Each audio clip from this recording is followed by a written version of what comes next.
It is probably no secret that I am an old fan of the Arakkoa in World of Warcraft. The channel name may say Kalontas today, but to this day in the address bar you will see Arakkoa Chronicles, because this channel was originally made years ago for content related to my Arakkoa RP blog. That's the thing I had. So you might say that yes, that I am a little bit of an Arakkoa fan. However, they have never been playable in World of Warcraft, much to my dismay, and the chances of them becoming playable are pretty low now. Unless Blizzard starts just selling random PC races in the shop, which I can't decide if it would be bad, because microtransactions, or good, because we'd finally see a lot of the playable races we wanted for years. But that is not the topic of today's video. I haven't really been playing World of Warcraft for a while. I've come back time to time, mostly just to see what's been happening or just watching Noble's videos to catch up. Instead, I have been playing a TTRPG of my own design, and I have to tell you, once you get the freedom a TTRPG gives you, a freedom of choice for your backstory, for your character, for what you can do in the story, you get spoiled on video games forever. I mean, why even return to the MMO, where you have to be a specific race and class combo, and have to agree to everything the NPCs tell you or you don't progress the story? I mean, sure, if you want the graphics, each to their own. So I have been designing TTRPG content for use for me and my friends, and my own system is still largely not really fit for public consumption. Among other reasons, because it has a lot of potential exploitable stuff that we don't exploit because we all want to have fun, but real players outside of our little bubble would probably exploit it.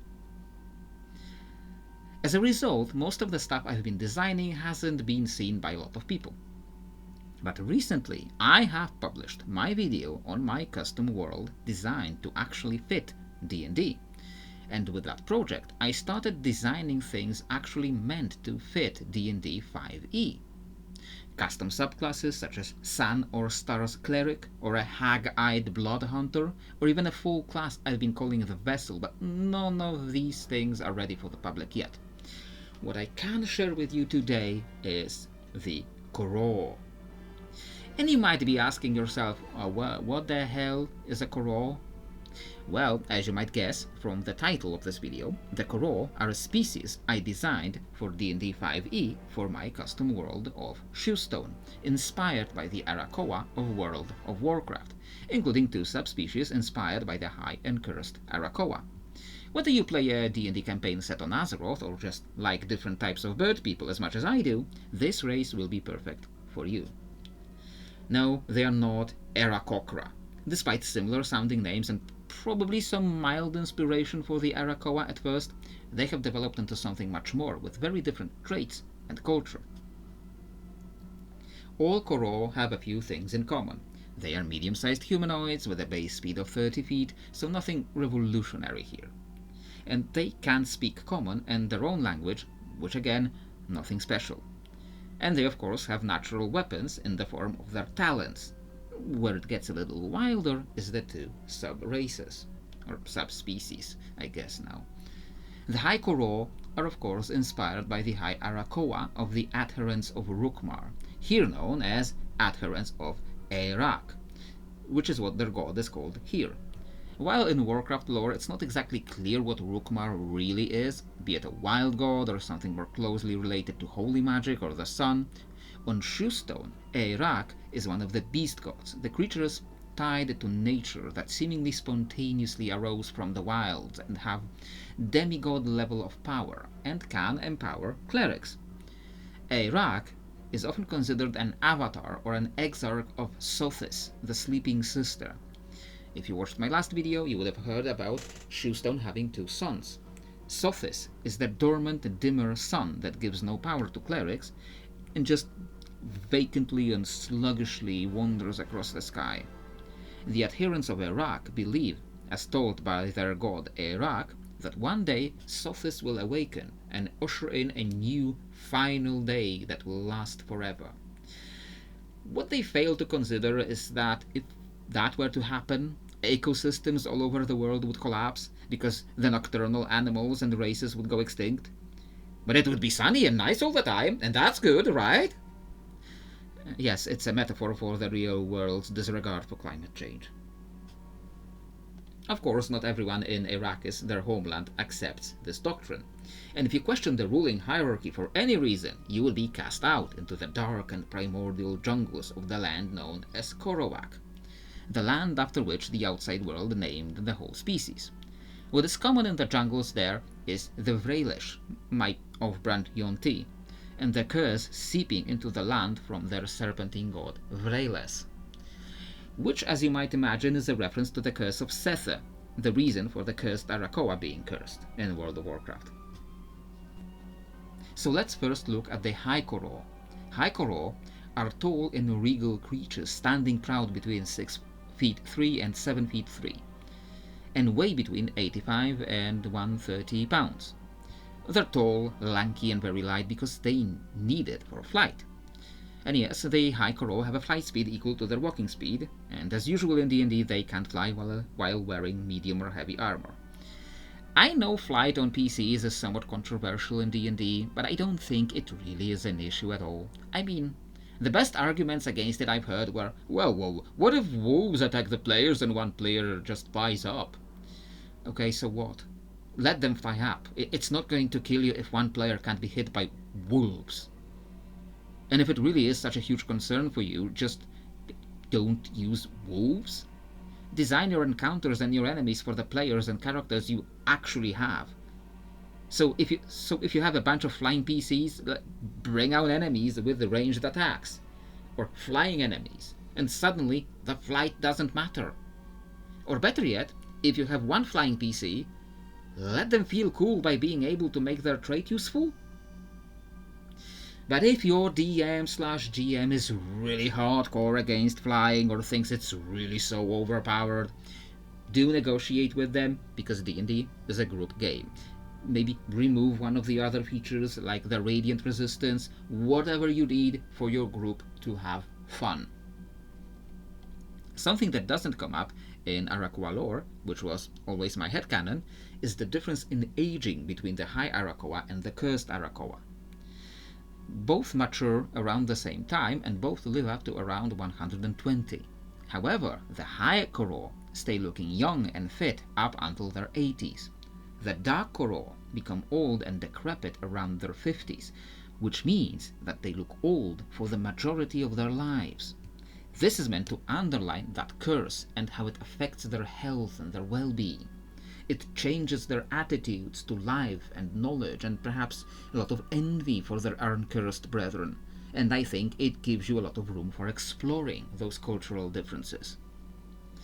They also have a radiant resistance like the Aasimar because of their ties to sun worship, and like many other races they get a few free spells, in this case the Sacred Flame cantrip and a limited use Guiding Bolt. Besides the flight, there should be nothing extremely revolutionary, but all of these traits put together encapsulate the idea of what the High Arakkoa were. The Dark Koro, inspired by the Cursed Arakkoa of course, have a few more features. They appear slightly shorter, between 5'5" and 6'5", but that's not because they are actually smaller. Like if you pay attention to Cursed Arakkoa in WoW, they're actually surprisingly large. So my idea is, they're just as big as the High Arakkoa, only they're all scrunched up, all hunched up in their twisted cursed forms. Their weight is the same, but the height appears smaller because of that hunch. They of course have dark vision. First off, because they live in the shadowy Korowak jungles. Secondly, because if you pay close attention to the Arakkoa models in WoW, the High Arakkoa have normal looking bird eyes, but the Cursed Arakkoa have these unicolor glowing orbs that so many WoW races have. To me, glowing eyes are a sign you have dark vision. Thirdly, because like, everyone has dark vision. We all know the memes. And of course they have necrotic resistance to pair off against the High Koro having Radiant, and also have some bonus spells that I thought were fitting, like Toll the Dead cantrip and limited use False Life, because most Dark Koro are users of dark magic, even if they're otherwise fighters or rangers. Their last unique feature is the Feather Coat. It's basically a racial version of Feather Fall spell, but only limited to themselves. I have considered just making this the spell they can cast with their other feature, but 1. it didn't make sense for them to be able to cast it on others, and 2, it's really niche and really limited use, and I think that is fair enough. If you get knocked off a cliff, you can basically slow fall forever into safety. Very far from the rest of your party who couldn't do that, probably into more enemies. But this isn't all. Since the 2024 rules update, that D&D Beyond started officially calling 5.5e, races or species no longer get free ability score improvements. Those were mostly shifted into the backgrounds.